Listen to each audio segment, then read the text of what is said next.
अब सवाल उठा था कि मनोजवा काहे खाते आएगा। हम इसलिए आए हैं कि 4 दिसंबर को चुनाव है। इस 4 दिसंबर के चुनाव का महत्व समझिएगा मेरे भाई बहन। भारतीय जनता पार्टी के लोग हैं हम लोग। हमारा प्रत्याशी विनोद भारद्वाज और दूसरी तरफ कुछ और पार्टियां हैं।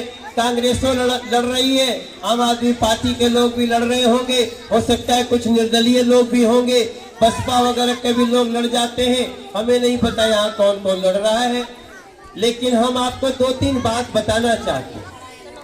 अभी अभी हमें यहाँ के लोगों ने, हमारे बड़ों ने हमारा सम्मान किया।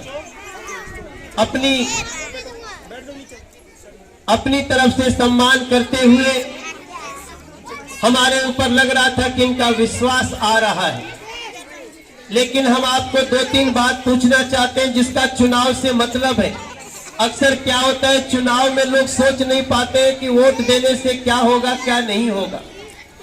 अपने अपने हिसाब से हम लोग सोचने लगते हैं, लेकिन कुछ बड़े मुद्दे होते हैं जिसको जरूर सोचना चाहिए।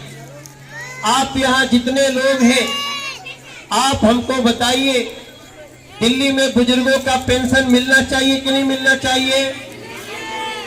कितने लोग चाहते हैं मिलना चाहिए? हाथ उठा के बताइए।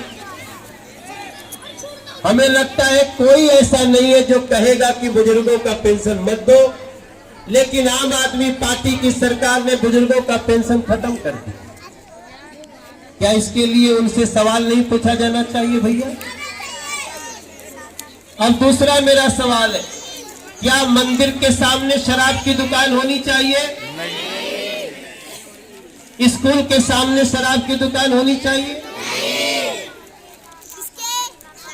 लेकिन आम आदमी पार्टी तो कह रही है कि हम जैसे ही जीतेंगे हम खोलेंगे। मेरे भाई बहन, यहां से तो आपने हमारे भाजपा को पिछली बार नहीं जिताया, लेकिन उसके बाद भी दिल्ली के जितने लोगों ने हमको जिता दिया, हमने मंदिर के सामने, स्कूल के सामने, गिरजाघर गुरुद्वारा के सामने हमने शराब की दुकान नहीं खोलने दी। मेरे भाई बहन, ये बीजेपी का ही, जोर से तालियां बजा दीजिए मनोज तिवारी के लिए भी, भाजपा के लिए, दिनेश रावत के लिए।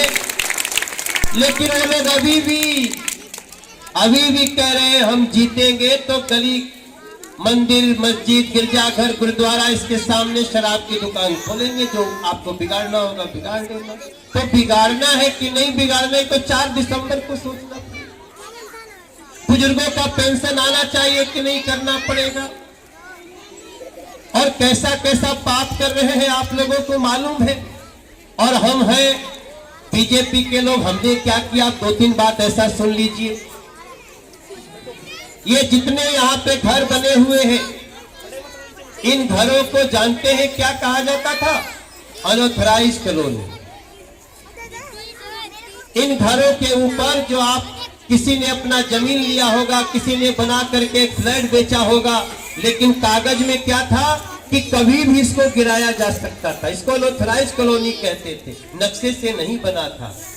हमने मोदी जी से बात किया, हम अध्यक्ष थे दिल्ली के, हम बात की और हमने कहा कि मोदी जी, इन लोगों का जो छोटे छोटे पैसे जोड़ करके कोई अपना घर बनाता है, उसका घर गिरा करके हमें क्या मिलेगा? मोदी जी ने पूछा बोलो क्या करना चाहिए? हमने कहा जिसका घर जहां है, जैसे है, जितना बड़ा है, जितना छोटा है, उसको वैसे ही पास कर दीजिए। इसको अनऑथराइज्ड का कलंक मिटा दीजिए। और हो सके तो जोर से ताली बजाना मोदी जी को सुनाई देना चाहिए। हमने ऐसा काम करके दिया मेरे भाई बहन। अब आपके घर को कोई छू नहीं सकता।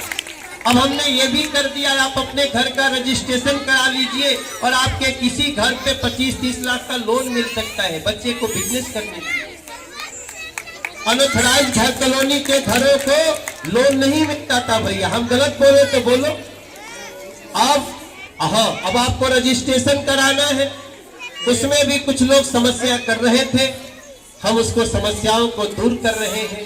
तो इसके लिए एक बार मनोजवा खातिर ताली न बजे के चाहिए। असली बेटा हम भैली तो लोग के असली बेटा हम बानी कहो अरविंद केजरीवाल बानी बताओ। वो शराब पिलाना चाहते हैं, वो भाई शराब पीना पिलाना एक अलग इशू है, लेकिन स्कूल के सामने, मंदिर के सामने, गुरुद्वारा के सामने शराब की दुकान तो नहीं होनी चाहिए। अब यही अंतर है। तो आप सब जब ये विनोद भारद्वाज को जिताएंगे तो खाली अकेले ना जीती हैं, अब दिल्ली का मेयर कौन बनेगा ये भी आप लोग डिसाइड करेंगे मेरे भाई। एक काम हम लोगों ने और बड़ा कर दिया।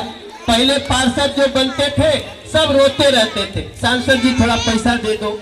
यहाँ का सांसद है हमारा भाई हंसराज हंस, वो बार बार हमसे बोलेंगे ओ प्रधान जी तुसी किथे। हमने कहा बोलो क्या बात है भैया। बोले वो पार्षद हमारा हमसे फंड मांगता है। हमने कहा कोई बात नहीं, क्या करोगे। बोला फंड तो हमने 5 करोड़ रुपया है और 43 वार्ड है, सब में खर्चा 43 है कि 45 है, कितने हैं आप? नहीं, आपकी पूरी लोकसभा में 43। अब जिसके पास 70,000 करोड़ रुपया है भैया उसको चिंता नहीं है, और जिसके पास 5 करोड़ रुपया है उससे पार्षद पैसा मांगता था, फंड मांगता था। तो आज हमने ये काम भी कर दिया है मेरे भाई बहन।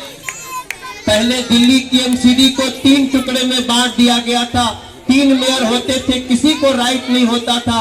अब हमने वापस तीनों एमसीडी को एक कर दिया है। अब हमारा मेयर बनेगा वो मजबूत बनेगा, एमसीडी हमारी आत्मनिर्भर होगी, और अब हमारा मेयर भी मुख्यमंत्री से आंख में आंख डाल के बात करेगा भैया। हम तो आप सबसे दोनों हाथ जोड़ के कहते हैं कि मंदिर अब बनने लगा है, भगवा रंग चढ़ने लगा है, बाकनेर अब जगने लगा है, मनोज को आशा लगने लगा है। एक बार बस जोर लगा दो फिर नजारा क्या होगा, दे दो हमको विनोद भारद्वाज, इससे बड़ा न कर जा कुछ और हो। खबरों की डोज नवदीप टुडे पर हर रोज